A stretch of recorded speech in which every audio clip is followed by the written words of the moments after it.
Hey, Howard Jacobson here. Welcome to today's Plant Yourself podcast. A quick reminder, this podcast is free for everyone and supported by patrons. So if you would like to find out about becoming a patron of the show and helping us out, helping defray the cost, helping to spread the message, you can do so at plantyourself.com/gift. Thanks so much and enjoy today's episode.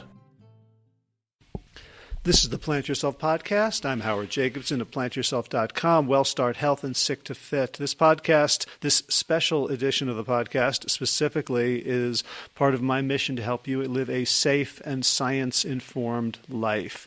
So today's guest is one of my oldest, best, smartest friends, Dr. Michael Rothberg from the Cleveland Clinic. And we had a Skype conversation that is pretty poor quality because I am in lockdown in South Africa with my family. Just got a little laptop and, kind of travel office. And Michael is at his home in Cleveland. And I just wanted to talk to him just to set us straight about this coronavirus, what it's doing, what it's about, what we know, what we don't know. He's a researcher. He's a practicing clinician. And he has done a lot of research on influenza over the years, and so is very well versed in infectious disease modeling. He's also the person whom I haven't had on the podcast because he kind of breaks down all of my confirmation biases. I believe plant-based nutrition is the way to go, and he's the guy who doesn't have a dog in the fight, but points out all the flaws in my case. And frankly, it annoys me because I want to be right. And in this case, having a friend like that, having a person that we can talk to who is not interested in being right, who does not want to have opinions, but just wants to share, here's the facts, here's what we know, here's what we don't know. It's really, really valuable. So I'm going to stop here and just share this conversation with you. I'll be back at the end for another minute or two. Stay safe, everybody. And without further ado, Dr. Michael Rothberg, welcome to the Plant Yourself podcast. Hey, Howie. So, we're doing a special edition today, talk about Covid-19 and all this stuff. But everybody's an expert, and everybody's Facebook feed has all the information, and everybody disagrees. So why don't we start with your CV, your credentials, and what you're working on right now, so that people know, to what extent to put stock in this conversation. Sure. So I'm a physician, general internist, and I'm also a researcher. So I run the Center for Value-Based Care Research at the Cleveland Clinic.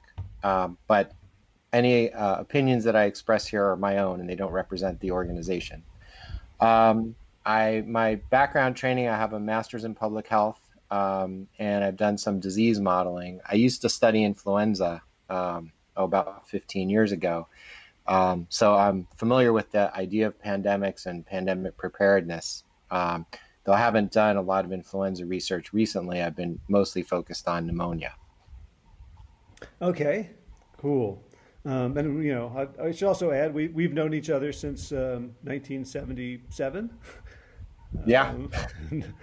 Best friends, and we have had frequent arguments on just about every single topic.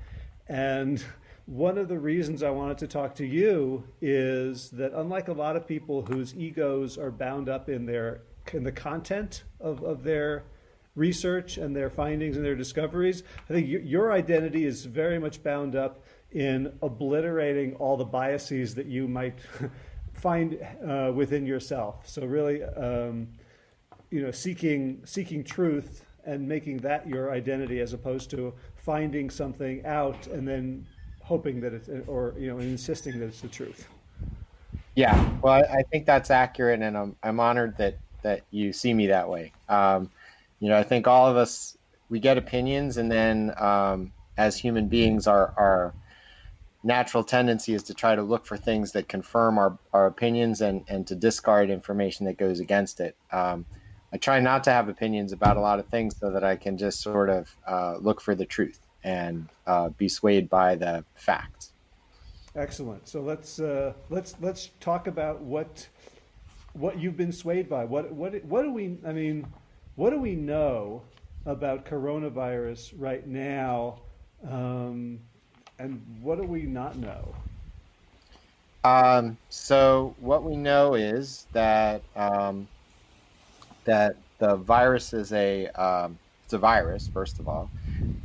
It's in the same strain as the SARS virus that you may remember from about 15 years ago.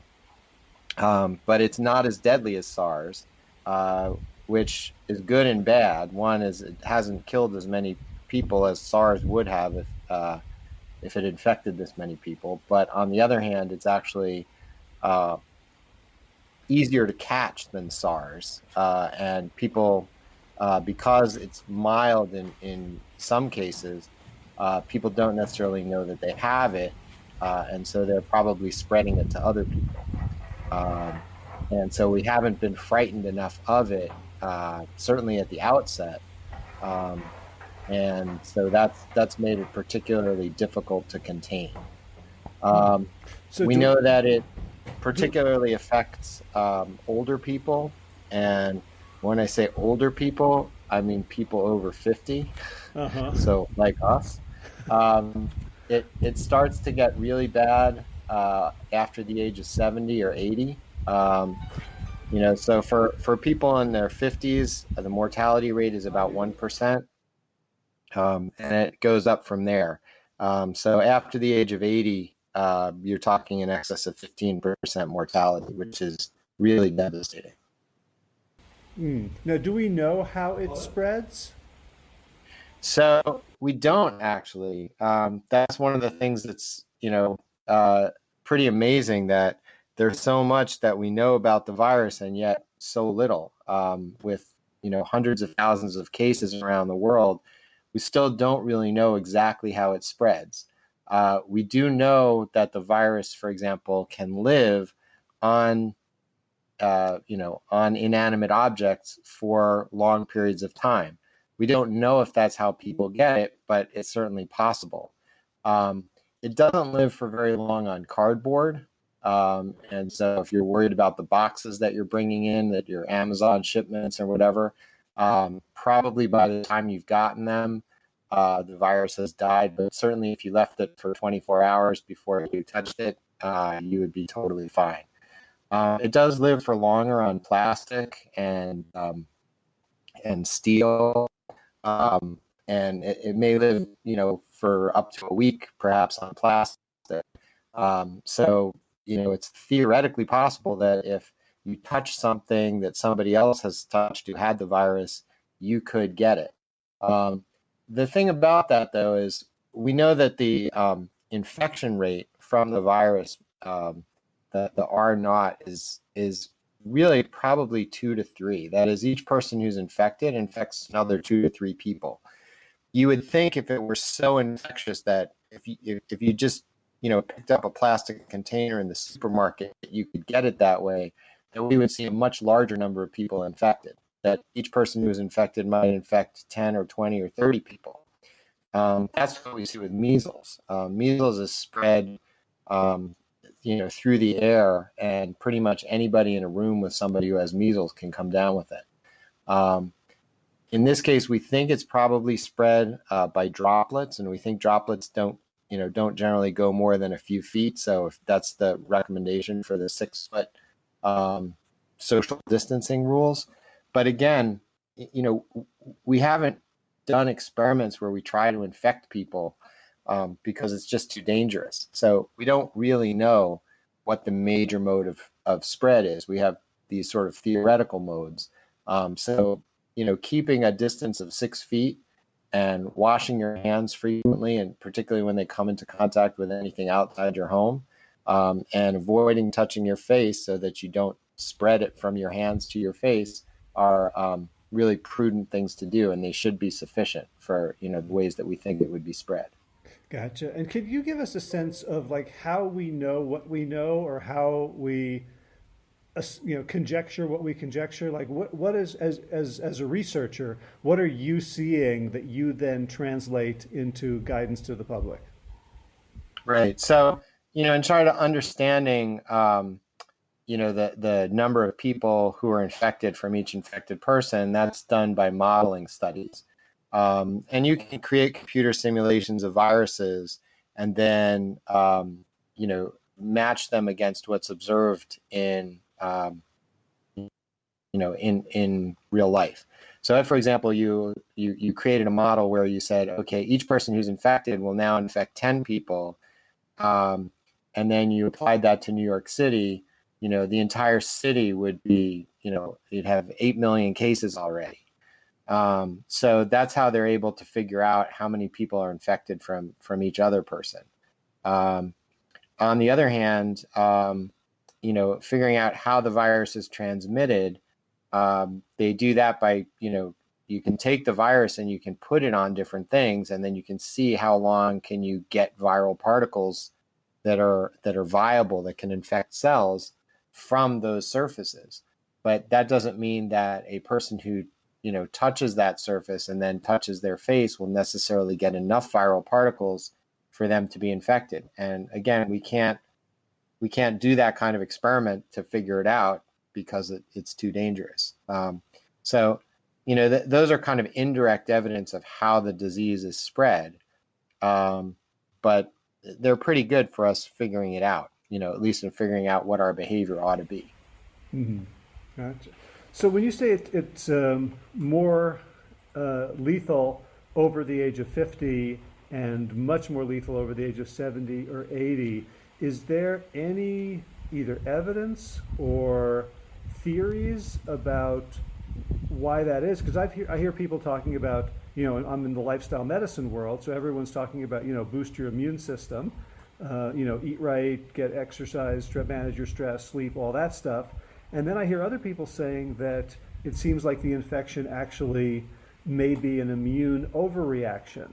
So is there some understanding of the mechanism by which it either, leaves you with a mild flu or destroys you? Yeah, that's a great question.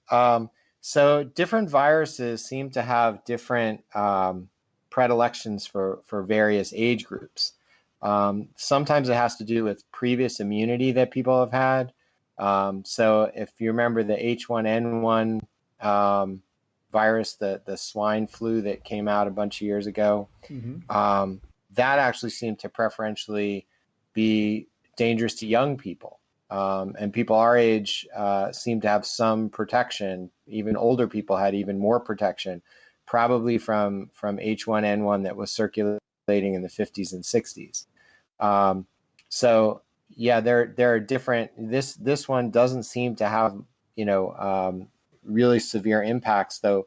There are some. It's not like it's totally safe for people in their 20s and 30s to get it, but for the most part, they seem to have more mild cases, less likely to end up in the hospital. The older you get, even into your 30s and 40s, you're more likely to end up in the hospital, and then after that, more likely to die. It is true that it does appear to be a kind of an immune overreaction.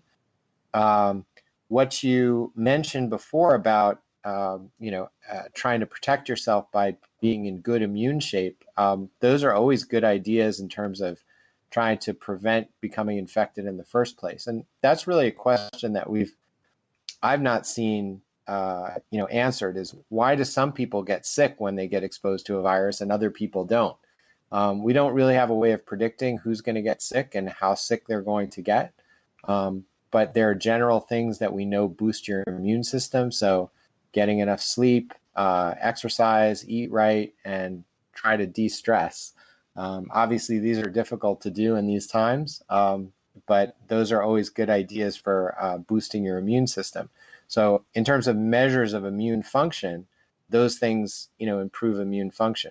I've not seen actually studies where they tried to improve people's immune function and then expose them to a virus and see if they get sick. So again, we don't have necessarily all the pieces there, but we have that kind of indirect evidence. I think, the things that boost your immune function are also the things that make you healthy. So those are good recommendations all the time, and even more so now. In terms of what people die from with the virus, it does seem that the virus stimulates a really strong immune reaction, particularly after a couple of weeks. So usually the first couple of weeks people are sick, and then they either get better or they go into this hyperimmune phase where the immune system is doing damage to their lungs. And that's when they end up in the hospital and in the ICU. And we've seen that in lots of different disease states. It's not something that only happens with this virus. And we're not very good at controlling it. It's called acute respiratory distress syndrome. It happens in sepsis. It happens in a lot of different conditions. And, we've got plenty of target therapies that might work. But we've been working on this for decades and, without a lot of success. So mostly what we do is try to support people. And that usually means a ventilator when their lungs stop working. And that's why you're hearing about ventilator shortages, because once you can't breathe on your own, if you don't have a ventilator available to you, you will die. Mm-hmm. Right. So, sorry, that was really grim. Yeah, well, it's this is a grim conversation and a grim topic. So I'm as you know, my family and I are in lockdown in South Africa, where the cases are pretty much doubling every 2 days.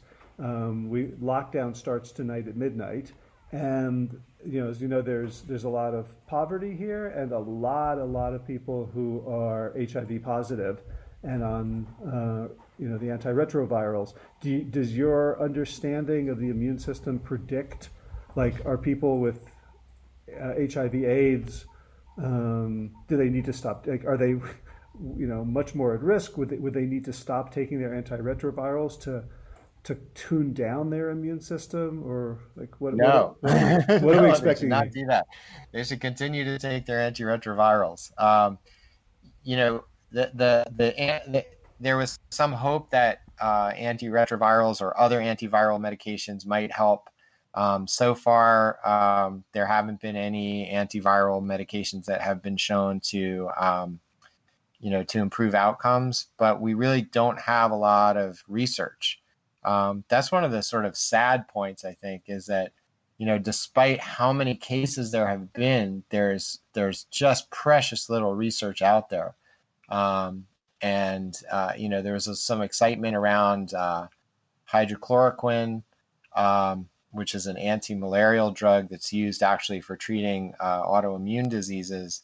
That was a study of 24 patients. And not a randomized trial. And, given how many people we have and how available the drug is, you would really like to see, we should have studied hundreds of patients by now, if not thousands. But we don't have an organized way to set up these studies really fast. And that's really what we need right now. We need science. So I want to come back to that. No, actually, I want to go there now. Okay. So, like, in every aspect of life, it feels like bureaucracy is breaking down as people like get their heads out of their asses and start making like good decisions. Like, we just our flight out to the U.S. was canceled this morning, so we called the rental car company to convert our daily into a monthly. And this is in South Africa, where like, it's not entirely customer friendly like that. And like within 20 minutes, they had figured out a way to do it, although they had never ever done it before. And it seems amazing that like science, like where have we been? Like, this started in January, or we found out about it in January. What has happened that our scientific establishment and the medical establishment is so far behind?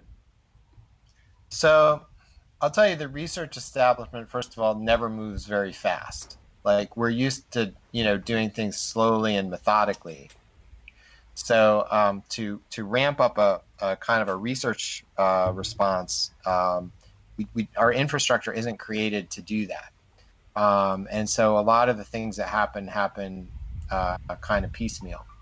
There's a lot of ingenuity going on, and there's a lot of people sort of taking control and doing things themselves. What we don't have is a kind of a centralized leadership. We have a very sort of reactive federal government for, right now. And unfortunately, the CDC tried to make a test early on, and the test was faulty. Nobody expected that. That wasn't in anybody's pandemic preparedness plan, that the United States wouldn't be able to create a test. A lot of other countries created tests, and they were all successful. So I think sort of having our eggs all in one basket, expecting that our test was going to work, and we would just use this one centralized CDC test, that was just a massive fail. And we're still kind of recovering from that, because we don't have enough tests. We don't know who has the virus. We don't know how to isolate the people who have it. So that was sort of how things got out of hand in the beginning. Why didn't we just ask the other countries for the test? Yeah, that I don't know how that works. All these countries, I think, develop their tests independently. It's not that hard to develop the test. I don't know why we chose this particular case to have a centralized planning thing where the CDC was going to. In theory, it's not a bad idea to have the CDC do that if they're able to do it at scale and know where all the outbreaks are in the country to try to manage them. But this just happened so fast, and our testing capabilities were totally overwhelmed. The CDC had ability to process, 200 to 300 tests a day for the whole country, and they were the only ones who could do the testing. I think once that really became sort of widely known and people realized the extent of the problem, you had, just hospital labs saying, we're going to develop our own tests. And so Cleveland Clinic, came up with their own test, and they've been testing, 1,000 people a day. But that's not nearly enough. We need the commercial testing companies to be doing this. And I think they're all working on tests now. But, it's just, if we had these tests a month ago, we would have been in much better shape. How so? Like, okay, so we know that now more people we know who has it and who doesn't, but how does that translate into saving lives, into, reducing the social and economic impact? Sure. Well, what would you do right now if you knew you had it? Well, pretty much the same thing I'm doing now. Would you interact with your family? Well, if I had it and they didn't, then I would. Yeah. Then I would separate from them. Right. And let's say they got tested and they had it. So if you all had it, then you could interact, but you'd know not to leave the house. Right. Not even shopping, not for anything. You'd have people deliver food and leave it on your doorstep. So the sort of thing of saying, well, maybe I have it, or I was exposed to somebody and I don't know if I have it, and I'll just sort of quarantine at home. People don't take that with the same seriousness as if they know they have it. Mm-hmm. Right. The other advantage of knowing you have it is, when you got better. So if we could test you and say you had it and now you don't have it anymore, you're no longer infectious. Now you're like a super person. You can go anywhere. You can do anything. You don't need to be afraid. You could go help out in the hospital. And you don't even need to wear a mask. I mean, it's, the testing is really helpful for a number of ways. And what you want to do is you want to identify all the people that were exposed to you. So who are all the people that you came into contact with in the last 2 weeks? And where were all the places that you went? And then have the government go and contact all those people and test them, quarantine them and then test them. And if they turn out to have it, then check all the people that they interacted with. And that's how places like, Hong Kong and Singapore managed to keep their cases down. And South Korea to some extent did the same thing. And, those were the lessons that we needed to learn. And we just missed it. And I don't know why. I don't know why it took us so long to develop the tests. I don't know why we still don't have enough tests, not nearly enough tests. we're actually rationing them more now than we were before because the need is so much greater. Do you think, I mean, this is speculative, but, being here in Southern Africa, where the president just goes on TV and announces this lockdown, and to applause from the, at least the elites, the media, influencers whose voices can be heard, and, in these sort of more authoritarian countries, do we simply have a culture that leaves us at risk because we're so laissez-faire about everything? I don't think it's necessarily that. I think, first of all, it's sort of hard to believe that the virus is as bad as it is when you're sitting in a place that doesn't have very many cases. I know my thinking has, shifted on this over time as I've, come to see, how bad the infections are and whatnot. So, I traveled right before it sort of, started spreading locally. Got back here, went to work for a few days, before we decided to just have people stop going to work and work remotely. And, I don't know how dangerous it was for us going to work and all being in our own separate offices and relatively isolated for each other, but I definitely feel safer at home. And I think all my employees are safer at home, and we can do most of what we could do before from home. So I think that, if you're living in a state that doesn't have a lot of cases, or where they haven't detected the cases, even if there are a lot, it's just hard to believe that this is really happening. And I guess there's a certain amount of alienation in the United States, one area from another. So people who are living in rural areas may look at New York City and say, well, that's New York City, that's not going to happen here. In the same way that the United States looked at China and sort of said, well, those are the things that happen in Asia. That's what happens when people eat bats and live, right on top of each other. And of course, that's going to happen to them. It won't happen here. And I think, when it hit Italy, that was actually a blessing for us, because if we hadn't seen Italy, I don't know that we would have believed it was going to get so bad. That's when people really ramped up their response. Because if it could happen to Italy, it could happen to us. Gotcha. Do you have any sense of, the talk of a vaccine? Like I hear that from people who don't know anything about drug testing. like they think, Yeah. oh, we're going to have one in 3 weeks. Like what's realistic in terms of developing testing, and propagating a vaccine? So, all the estimates that I've heard are, 12 to 18 months. And I haven't heard anybody say that they think it's going to be less than that. The first vaccine is, it has been developed, which is incredibly fast. It's the fastest that a vaccine has ever been developed. But, developing a vaccine and having a vaccine that is safe and effective are not the same thing. And, people get panicked and they think something is better than nothing. And that's what's happened with the chloroquine and hydroxychloroquine, is that, people have been going to their doctors and saying, prescribe this to me. And now we've got a national shortage. So we've got people who take this for their autoimmune diseases who can't get the drug because the pharmacies are out. On the other hand, we got people taking this. It may not work. It probably doesn't work. In fact, I would say it almost certainly doesn't work. But I'm just beginning with the experience that most things we try don't work.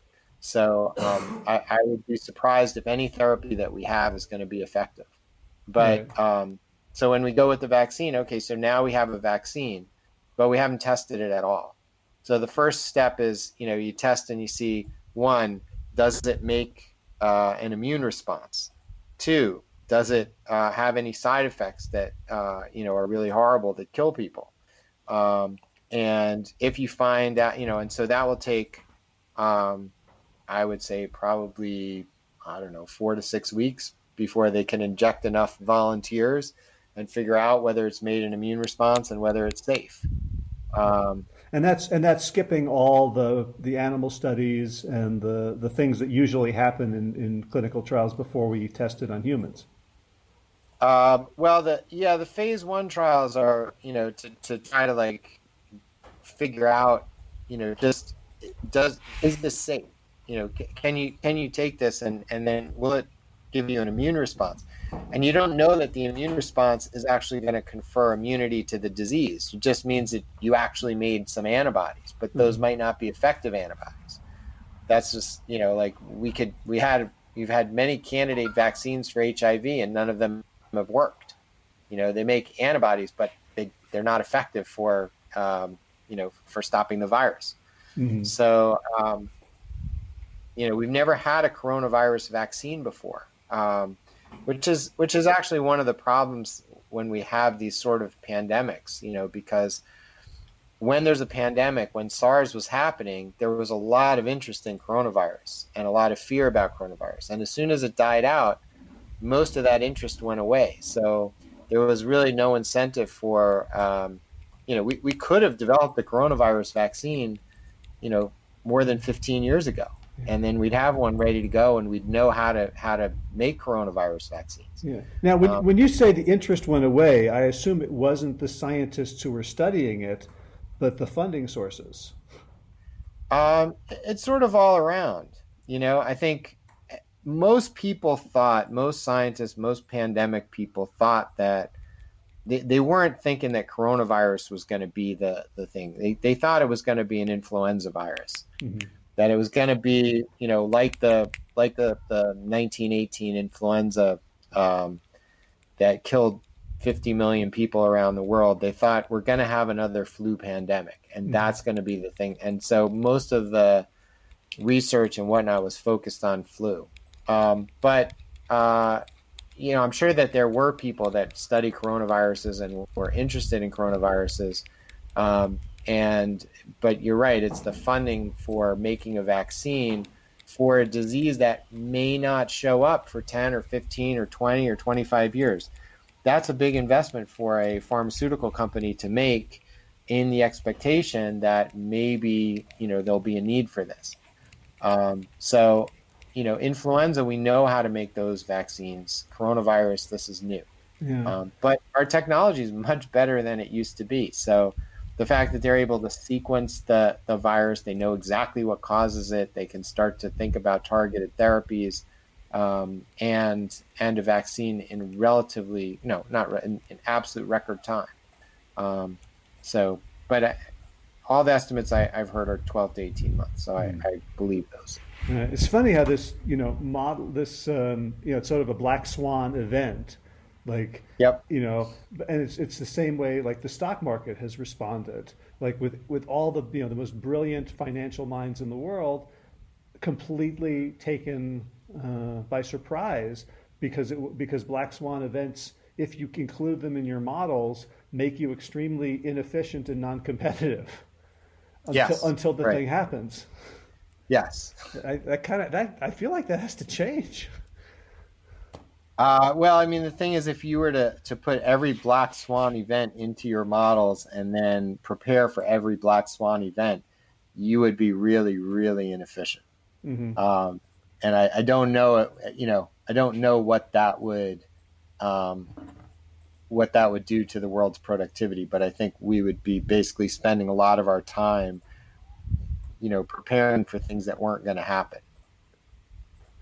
Right. All right. Well, so you posted a bunch of tweets, a sort of a thread of like what you think the policy response should be, and it deviates pretty significantly from what the policy response has been up to this point. Could you talk about like what we can do, given that we're so far behind in terms of testing, in terms of public policy? Like what can we do right now, well, other than say, oops?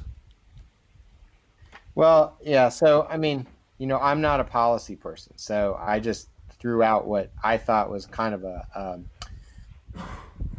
capitalist sort of response to the problem that we're having. I mean, the thing is that we're willing to spend a tremendous amount of money. I mean, basically, now that we understand what the impact on the economy could be, we're really ready to spend just about any amount of money that's necessary.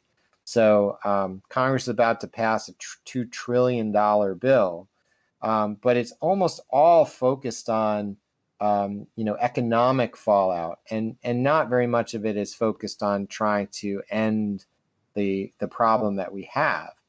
And so to the extent that money could end the problem that we have, it would be helpful to direct that money towards the problem rather than directing the money towards making people whole so that they can survive until our botched response gets fixed. So I concentrated on sort of 4 things that I think we need, which it seemed to me that money might be able to help with. But I'm not sure because I don't know where the bottlenecks necessarily are. The first one is testing, as we talked about. I would love to see us have, as much testing as possible. It seems like, more money might make that go better. I think a lot of private companies and whatnot are looking into making tests or trying to make tests. I think they're doing it because it's the right thing to do and they want to try to save the country. But adding to that, the possibility of getting rich always, could help. So I thought if we set a price for tests, for reliable tests that was really high, that would get a lot of people's attention and get them developing tests and working on tests, and just have the government say, we'll buy all the tests that you can make, up to 100, the first 100 million tests, and set the price so that the companies can figure out, whether they're going to make money doing it, and set the price high enough so that everybody can make money doing it. That would employ a bunch of people, and it would get those testing firms focused, pretty much solely on this and not on anything else, which would, be a problem potentially for some other diseases, but there's nothing else that's so important right now. Right. So to remove the risk, the business risk of saying, well, what if we make all these tests and then they turn out not to be needed or no one's going to pay for it? Yeah. Okay. Right. Got it. So, if we put in an order right now for 100 million tests at some exorbitant amount, like say $300 a test, that's about $30 billion. That's nothing compared to $2 trillion. And if we had to buy another, 200 million tests so we could test almost everybody in the United States, which is unlikely we would need to do that, that's still not up to $100 billion yet. So that's one thing. The second thing that we need is personal protective equipment for the healthcare workers. So we are so short on masks, eye protection, all the personal protective gear. Again, it seems like money could help with that. Everyone who's manufacturing something that's similar to that seems like, they could turn over their factory, I would say, at the government's expense. The government pays to convert it over, and they'll pay to convert it back. And they'll pay a lot for every mask that you make. Again, a way to sort of get people working who right now aren't working. And so rather than paying people to sit home, let's pay them to do the stuff we want them to do. I don't know how easy that is to do. I don't know how easy it is to retrain people who are, making paper products to make masks. But that seems like, another potential way for us to use our money to get the stuff that we want. But again, it would have to be sort of the government as the purchaser rather than the hospitals, because the hospitals are just bidding against each other for the existing supply. And the manufacturers have no guarantee from the hospitals that they will continue to purchase this stuff if they make that investment to switch over their factories. So I would love to see the government say, we will purchase it all. And so you don't have to worry about it. We're going to guarantee you a profit on this.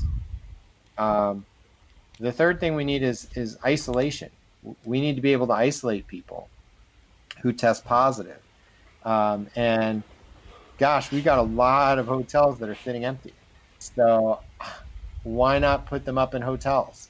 We could have sort of like Corona hotels, and the government could pay $200 a night for people to stay in these hotels. And the people who are there who aren't that sick, they would still be quarantined. They could hang out with other people. They'd have social interactions. They could have parties if they want.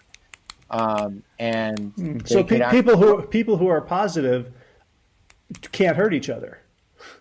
That's right. That's right. In fact, they can help take care of each other. They could, some of them are going to have very mild symptoms. They could work for the hotel and earn extra money, get to stay there for free room and board, and they get paid. Again, this would be a very small amount of money, but it would help to save the hotel industry. It could help to save the restaurant industry, because the restaurants would have to provide the food for the hotels. These are things that we already know how to do. So rather than paying hotel workers and hotel chains to have people sit at home, you could be, the hotel workers who are not infected would probably not be able to work at their jobs. But the people that work for the support industries that bring the equipment to the hotels, that that support the hotels in other ways, they would be able to keep their jobs, because the hotels would now be an industry that was essential. Mm-hmm. And all the people who were in the hotels, would be able to recover without exposing other people to the virus. And then the last thing, which I guess I know the most about, is research. And I can tell you, in my own hospital, yesterday, we had a call of various researchers, and we're trying to prioritize projects. Which things are in our patients? That shouldn't be happening at a hospital by hospital level. That needs to be happening at a much better coordinated level, where we have protocols that are drafted. It would be great if it was done by the NIH, and then just get hospitals to sign up. And the worst thing is that, what we've got is a lot of people getting medicines that might work, and they get them under what's called compassionate use. So in each individual case, they have to petition the IRB, the Institutional Review Board, to allow them to give a medicine for an indication that it's not approved for. Mm-hmm. And then they give people hydroxychloroquine or antiviral drugs, or whatever things we're thinking might work, but we don't learn anything from it. So I understand the desire of people to have something, but if we just give them something and we're not able to study it, then we don't know what to tell the next group of people, and the next group, and the next group, and our ignorance just goes on for years. And this whole epidemic could pass, and we still might not know anything about how to treat coronavirus. So, I said that's the thing that I think we most desperately need: leadership, and really from the federal government to coordinate all of these different sites to use the medicines that we have for the people who are willing to be in trials. And everybody should really be able to be in a trial if they're willing to be. And so that we can use those medicines and find out which ones work and which ones don't, if any of them work. Gotcha. So what's your modeling for what the disease will look like in the United States if we don't do these or similarly effective things? So I don't think that, it's not like we're not doing anything. I mean, we've been locked down in the state of Ohio for, about 10 days now. I don't know if lockdown is quite the right word, but, the governor closed the schools 2 weeks ago tomorrow. And so that was on Friday. He closed the schools. On Sunday, he closed all the restaurants and bars. And then several days after that, asked everybody to stay home. And so now we're starting to see the impact of that. I've been tweeting out every day the number of new cases of coronavirus, and actually it hasn't stopped going up, but the rate of increase has slowed. In the beginning, it was increasing by 30, then 40% a day. And we've now had 3 straight days of less than a 30% increase. So I think we're definitely seeing a flattening of the curve in Ohio. I'm sure that we're going to see it in New York now that people are starting to take that seriously. Massachusetts seems like they're doing a pretty good job. So I think, we are changing it. If everybody really did stay home, that would stop the spread of the virus. So I think, people are doing that. And what we may see is, new pockets of the virus exploding in states where they're not doing that yet. So, if you said, well, if everybody just went back out and interacted everybody with everybody else, we would have millions and millions of cases, and the hospitals would be even more overwhelmed than they are right now. But the New York hospitals are pretty much overwhelmed, as it is. And the number of deaths is just sort of unbelievable. So that if we don't do a lot more, there are going to be a lot more New Yorks. So our president suggested that he wants this to be over by Easter. It doesn't sound like you agree with that. Well, I would like it to be over by Easter. He would like it to be over by Easter, but he can't make it be over by Easter by declaring that it's over. Just like, he couldn't make there be 4 million tests just by saying that there were 4 million tests. And I think that for the most part, this has been driven by local governments.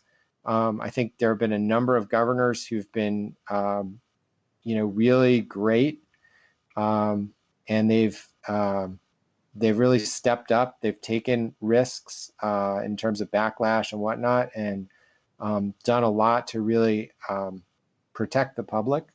So I think that this is going to be a kind of a state by state thing. We're not seeing the sort of national leadership. And if he says on April 15th, okay, everyone can go back to work, people aren't going to go back to work if they see that there are lots of cases all over the place.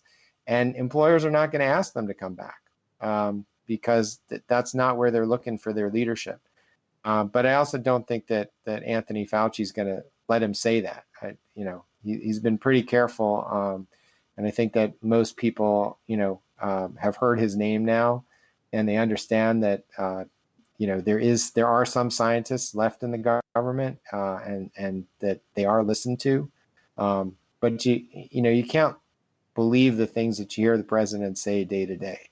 I wanted to thank you for taking this time on your day off, and wondering if there's anything you kind of want to leave folks with. Yeah, I mean, I think there's two things. One is we will get through this. I actually have a lot of faith in people, and I think we're actually sort of hardwired to be afraid of infectious diseases, and to, the social distancing stuff it's not that hard to adapt to once you sort of get it in your mindset. And I noticed the last couple of days, just going for a walk around the block, that people I don't know who are coming in the opposite direction are veering off the sidewalk to give me 6 feet of clearance. Mm-hmm. So I think that's a kind of natural thing, and so I think that we're going to get through this. The other thing is that I think this is going to be with us for a while, and it's hard to know how this is going to change our society and the way that we think about these things. But this isn't going to be something that we're going to get over quickly. So we'll just sort of have to stay tuned.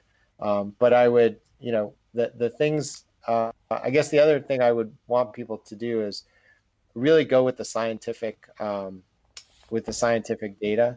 The CDC is a reliable source of information. And so I would go and, you can read a lot of stuff on their website. There are no conspiracies going on here, and there isn't anything that people are afraid or won't tell you about.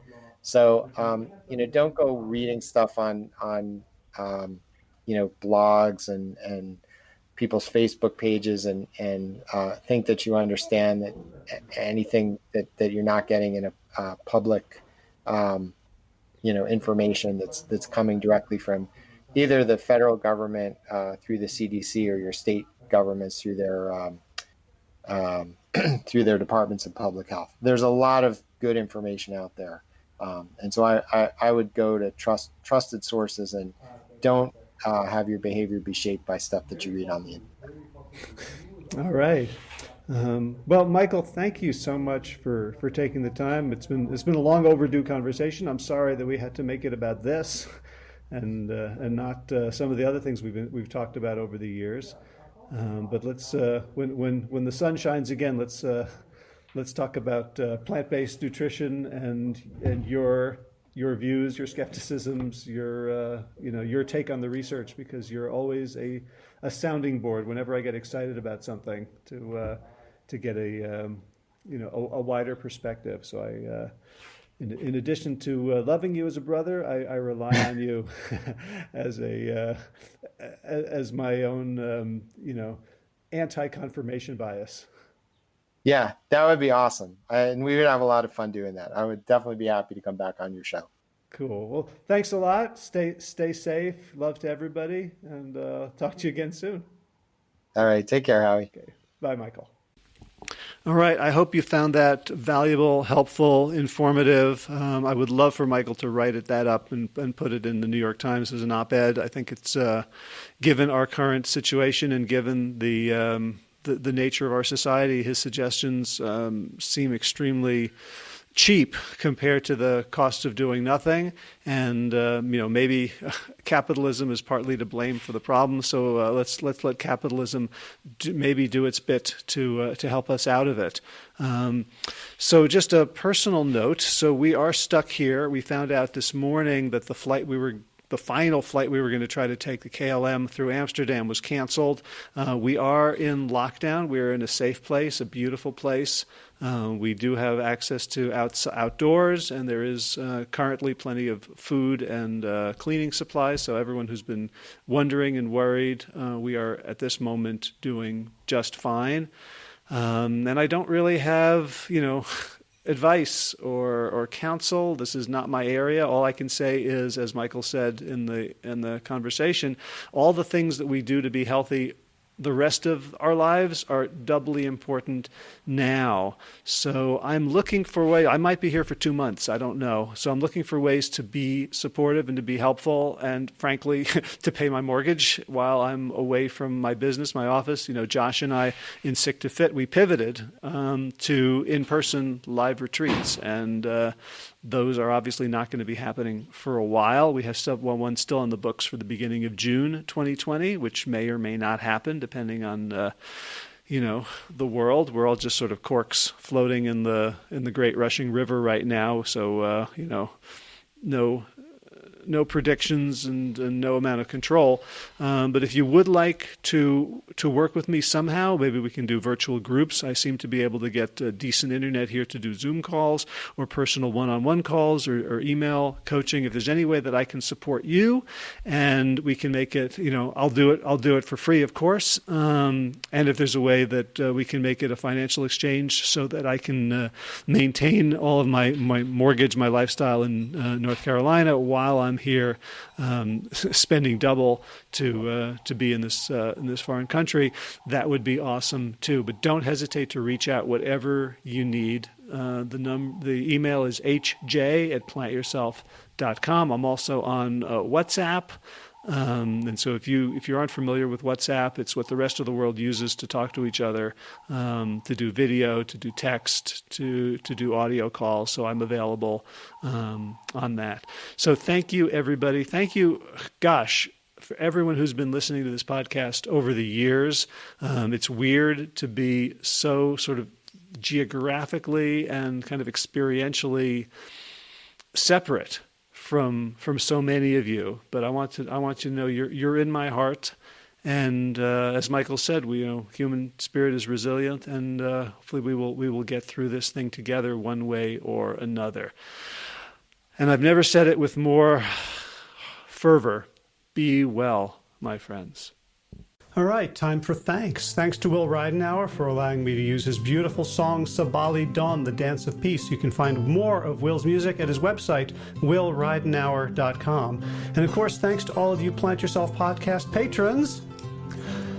Kim Harrison, Lynn McClellan, Anthony Disson, Brittany Porter, Dominic Maurer, Barbara Whitney, Tammy Black, Amy Good, Amanda Hatherley, Mary Jane Wheeler, Ellen Kennelly, Mr. Cobb, Rachel Behrens, Christine Nilsson, Tina Sharp, Tina Ahern, Jennifer Kanofsky, David Bizek, The Mysterious, Michelle X, Elspeth Feldman, Leah Stoller, Alan Christensen, Colleen Peck, Michelle Landry, Josina, Sarah Durkis, Rhymes with Circus, Kelly Cameron, Wayne Pedersen, Janet Selby.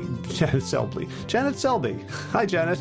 Claire Adams, Tom Franzak, Jeanette Benham, Gil Lacert, David Donahue, Blair Cyber, Dorona Vizov, Gio and Carolyn Argentati, Jody Friesen, Ruth Ann Funderburg, Misha Rosen, Michael Warbeck, The Equally Mysterious, Tracy Z, Aviva Lael, Alicia Lemus, Rebecca Hughes, Val Linneman, Rhymes with Cinnamon, Nick Harper, Martha Bergner, Susan Ahmad, Nolly Levine, The Inscrutable Harry R., Susan Laverty, The Panda Vegan, Craig Kovic, Adam Sharp, Karen Burry, Heather Morgan, Kelly Machia, Deanne Norton, Bonnie Lynch at Plant Happy Oregon, Sabina Kurtzels, Nigel Davies, Marion Blum, Teresa Coble, Julian Watkins, Breed O'Connell, Shannon Hirschman, Linda Ayat, Holm Hedegaard, Izatu Zinwa, Connie Hainline, Aaron Greer, Alicia Davis, Heather O'Connor, Carolyn Jensen, Sherry Orlikoski of Plant Powered for Health, Karen Smith, Scott Morani, Karen Jo Crabtree, Tanya Lewis, Kirby Burton, Teresa Carell, Kevin McCauley, Elizabeth Rothschild, Ann Jesse, Cheryl Dwyer, Jenny Hazelton, Valerie Peltier, Peter W. Evans, Colleen Harrison, Justin Divich, Joshua Summermeyer, Dennis Bird, Darby Kelly, Lori Fanny, Linnea Lundquist, Valerie Hummel, Emily Iaconelli, Levy Wallach, Rosamund McAtee, Dan Picorni, Stephen Lehman, Patty DiMartino, Mike and Donna Kartz, Deanne Bishop, Bill Brielf, Gunter Schmidt, Marjorie Lewis, Kelly Molden, Trish Adams, Ian Kramer, Nancy Sheldon, Lindsay Bayshore, Gunmarie Hagen, Tracy Gullitz, Laura Heaton, Meg from Mama Says, Rochelle Kennedy, Diana Goldman, Stacey Stokes, Ben Savage, Michael Kay, Holly Butler, David Hughes, Connie Rogers, Claire England, Sally Robertson, Paran Ganshi, Amy Daly, Brian Tourville, Mark Jeffrey Johnson, Josie Dempsey, Karen Schmidt, Pamela Hayden, Emily Perryman, Olga Sidorowska, Allison Corbett, Richard Stone, Lauren Vaught of Edible Musings, Aaron Hasty, Sean Owen, Sagar Nayak, Erica Piedra, Danielle Roberts, and Michael Lushton for your generous support of the podcast. That's it for now. As always, be well, my friends.